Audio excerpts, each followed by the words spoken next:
Hello guys, welcome to homeo Andy homeopathy की इस journey में आप सबका स्वागत है। आज हम एक अलग टॉपिक पे बात करने जा रहे हैं। आज का टॉपिक है what is cut off. Cut off क्या है?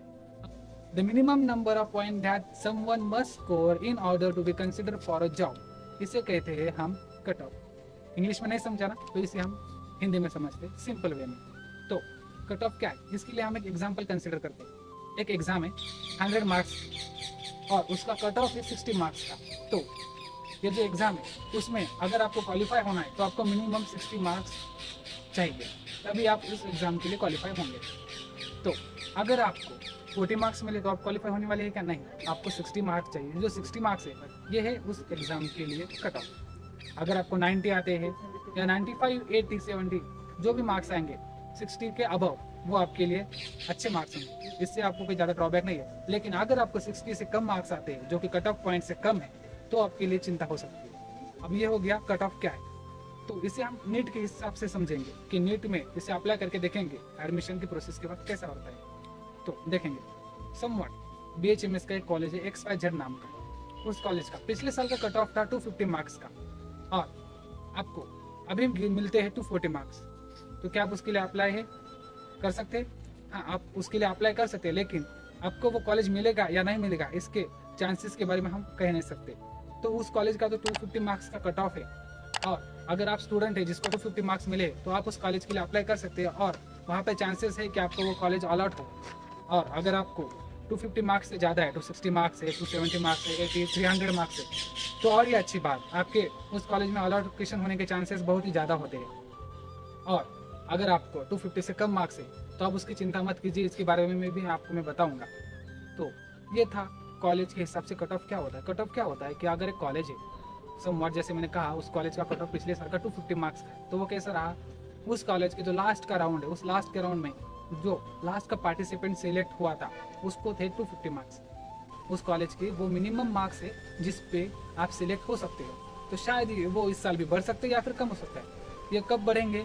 जब एक पेपर है नीट का पेपर है, अगर वो इस साल बहुत ही ईजी आया है तो उसके ऑब्वियसली सबको मार्क्स बढ़े मिलेंगे, ज़्यादा बढ़ के मिलेंगे सबको मार्क्स। तो इस साल कट ऑफ बढ़ भी सकता है। अगर नीट का एग्ज़ाम का पेपर जो है वो अगर हार्ड आया है तो सबको जो मार्क्स है वो कम आ सकते हैं या ज़्यादा भी आ सकते हैं। ऐसा है, अगर हार्ड पेपर आया तो मार्क्स कम आएंगे और मार्क्स कम आए तो कट ऑफ भी कम हो सकता है। जो 250 का कट ऑफ है वो 230, 240 भी हो सकता है। अगर एग्ज़ाम अच्छी गई तो जो मार्क है वो बढ़ेंगे, कट ऑफ बढ़ेगा, वो 250 का 260, 270 भी हो सकता है। तो एग्ज़ाम के ओरिएंटेड कट ऑफ चेंज होता रहता है। अगर आपको मार्क्स ज़्यादा है तो अगर 250 से आपको मार्क्स ज़्यादा है तो आप अच्छी बात है, और 250 से कम आए फिर भी आप निराश मत होइए, इसके बारे में बताऊंगा। तो मैंने कमेंट में भी देखा है कि बहुत से स्टूडेंट को कुछ कम मार्क्स आए, तो उनके लिए मैं एक बताना चाहूँगा। जैसे कि जो 250 मार्क्स वाले जिनको कम आए उनके लिए भी मैं बताऊँगा। अगर एक कट ऑफ है कॉलेज का, सपोज कीजिए कॉलेज का कट ऑफ है 240 मार्क्स का और अगर आपको आती है 200 मार्क्स, तो कट ऑफ के हिसाब से आपके क्या होगा, आपको उसके लिए अप्लाई कर सकते हैं कि हाँ आप उसके लिए अप्लाई कर सकते हैं, लेकिन चांसेस कम है। लेकिन होप नहीं छोड़ने की। यहाँ पे आपने क्या करना है, उस कॉलेज को भी आपकी प्रेफरेंस लिस्ट में रखना है। तो जिन स्टूडेंट को मार्क्स कम आए उनके लिए मैं ये बताना चाहूँगा, अगर आपको लगता है कि आपको कोई कॉलेज अलॉट नहीं होगा तो आप होप नहीं हारेंगे। आप क्या करेंगे, ज़्यादा से ज़्यादा कॉलेज अपने प्रेफरेंस लिस्ट में डालेंगे और जो कॉलेज आपको सबसे ज़्यादा अच्छा लगता है, जो कॉलेज आपको सबसे ज़्यादा पसंद है, वो आपके प्रेफरेंस लिस्ट के सबसे टॉप पे होना चाहिए। उसके बाद में सेकंड, फिर थर्ड, ऐसे करते करके जो सबसे मोस्ट लाइक कॉलेज है वो सबसे ऊपर आना चाहिए, फिर बाद में लिस्ट लाइक कॉलेज। ऐसे जिनको कम मार्क्स आए उन्होंने ऐसा करना।